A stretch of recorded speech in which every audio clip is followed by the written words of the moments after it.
Here is how I made my own all-natural blue curaçao without using food coloring. First thing to do is to make an orange extract. Since this is a blue curaçao, I picked up some dried curaçao orange peels from a brewing supply store.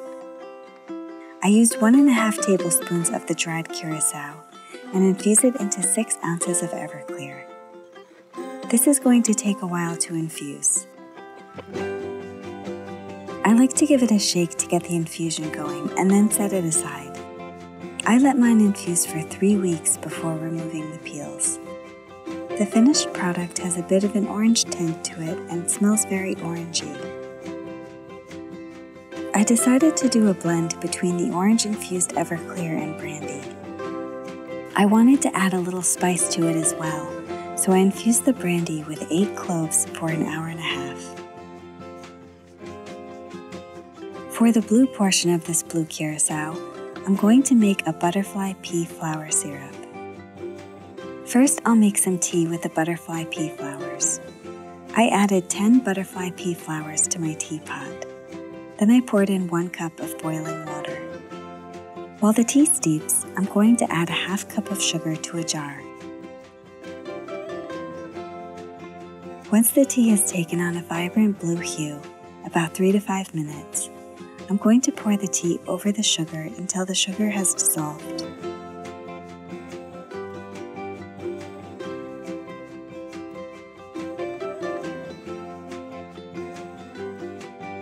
Once this is cooled to room temperature, I'll screw on the lid and place this in the refrigerator to cool completely. Once all the components are made, you just need to combine them all. The blue syrup will turn a bit purple. To turn it back to blue, you just need to add a few drops of this Alkaline Booster, which is made of potassium phosphate. You could also use a small amount of baking soda, but these drops do not impart any flavor like a baking soda would.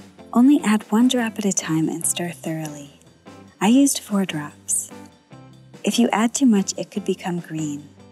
If you accidentally add too many drops, you can correct it by adding a very small amount of citric acid. Once this is all mixed, it's best to let it bottle condition. If you taste it straight away, the clove overpowers it. But after a week, the orange really comes through and becomes the dominant flavor. I recommend letting it rest for at least a week. This curaçao makes a really pretty Blue Hawaiian, though the color is a bit muted since it doesn't have all the chemicals that food coloring has. It's a fun liqueur to play with, especially since the butterfly pea flowers are so pH sensitive. When it comes into contact with citrus, it will become pink. I hope you found this recipe helpful to creating your own all-natural blue curaçao. I will be posting a video on the Blue Hawaiian using this curaçao soon, so stay tuned for that and have a great week.